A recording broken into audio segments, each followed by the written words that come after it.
MMA Plus here at UFC London. We've just wrapped up Media Day here. You know, massive card. And we're here to preview it. Andreas, Georgiou, Barnaby, Kellaway. Barney, I mean, it's great to see the UFC back, right? 2 years, long overdue?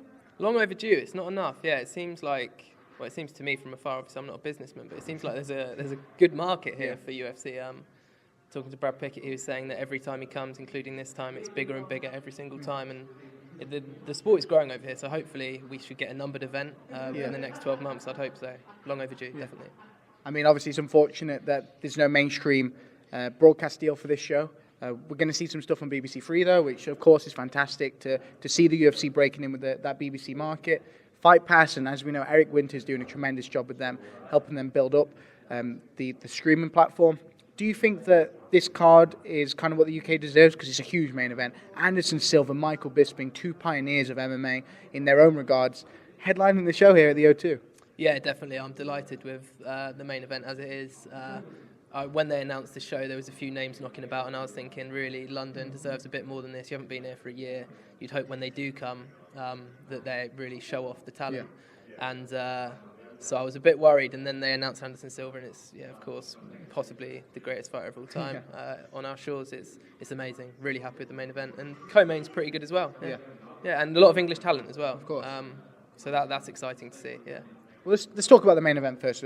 Anderson Silva, Michael Bisping. There's been a huge war of words between both these men, more so from Michael Bisping, who has really made it public that, you know, he believes that Anderson Silva is a drug cheat for failing that drug test after the Nick Diaz fight, upon his return. Is this the most riled up you've seen Michael Bisping in a long time? Because I can't actually pinpoint. I think, it's been maybe Jason Mayhem Miller the last time that we saw Mr. Bisping this riled up. It's hard to tell with Bisping. It's every time he really turns it on every single time. I think you'll have to reserve judgment until at least this time tomorrow after the weigh-ins, because weigh-ins is usually when he pulls out his best tricks at the weigh-ins. He seems really riled up, but then I think back to pretty much, he wasn't that riled up for Lates actually, but the Rockhold fight he was really riled up for. There was huge animosity between those two. It's classic Bisping. It's what we like. It's what we like to see. And if the other guy on the other side is someone like Anderson Silva, then you need a Bisping to They really polarize against each other, don't they? Exactly, yeah. If Bisping was acting like Silva, then there wouldn't be as much intrigue in the fight.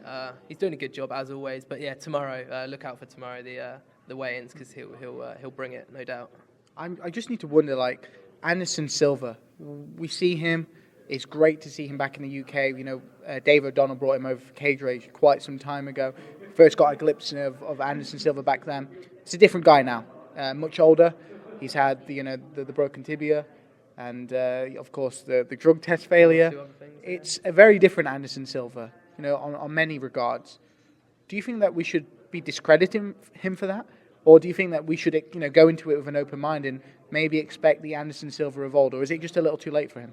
I think it's a tough ask to expect the Anderson Silva of old after all he's been through. There's no doubt that Bisping fans would have, and UFC fans really would have, this is a fight they wanted to see 3 or 4 years ago. It is a bit late, and honestly it does take a bit of the shine off the fight. Anderson Silva's recent history, it does take a little bit away from what will happen on Saturday.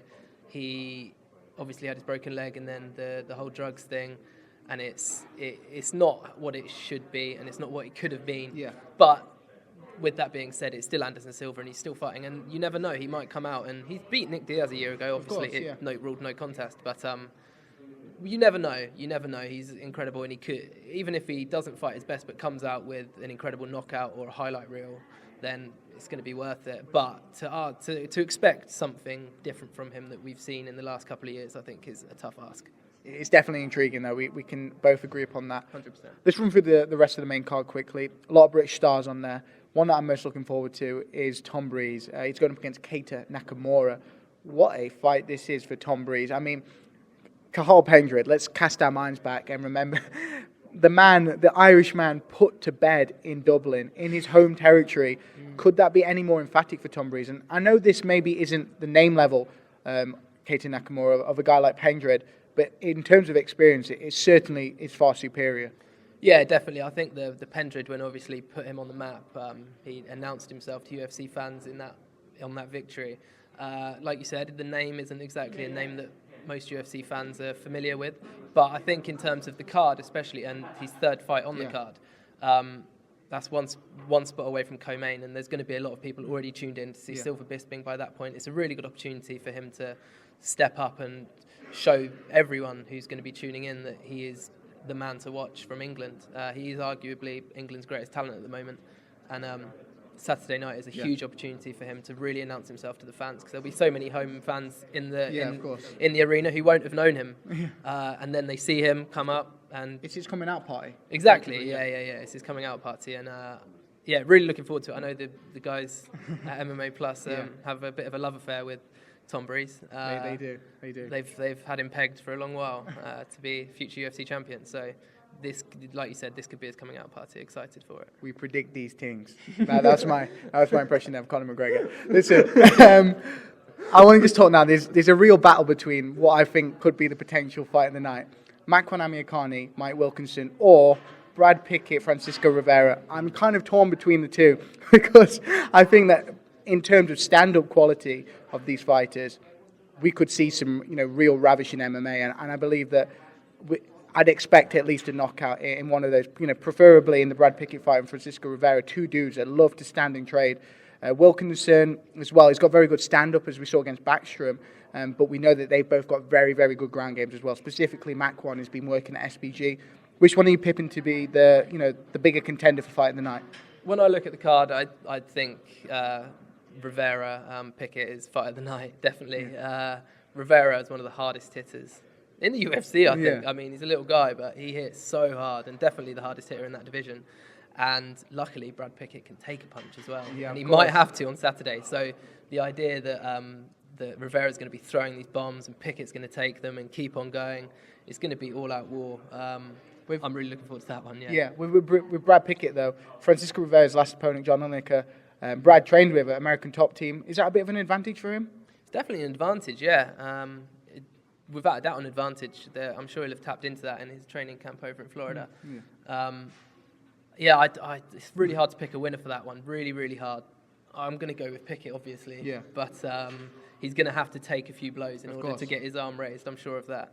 Last one now. Mr. Finland, Mr. Ireland, Mr. Worldwide, whatever we want to call him. Makwan Amirkhani is really making a statement here in the UFC. Is Mike Wilkinson a very, the toughest test that he's had in his career today? There's no question about that, But is Makwan Amirkhani ready for this?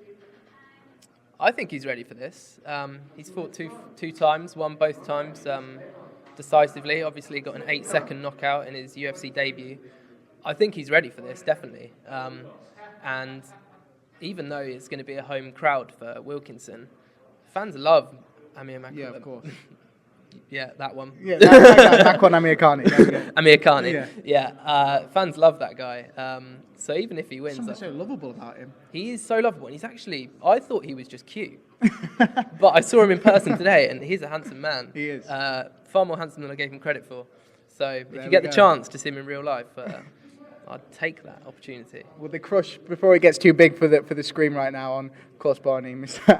Makwan Amirkhani. You've got Tom Breeze, I've got... Well, there we go. We're swapping there. That's it, yeah. You'll learn it eventually, because I'm sure it's going to be a name we're going to hear for a very long time to come.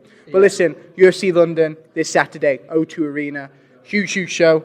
It's going to be fantastic for the UFC. So good to see them back. UFC Fight Pass, BBC Free. I'm happy they're back, and let's hope that it's not going to be another couple of years before we see them back again. So from Barnaby, Kellaway and Andreas, Georgiou, thank you for listening to the MMA Plus preview show. See you later.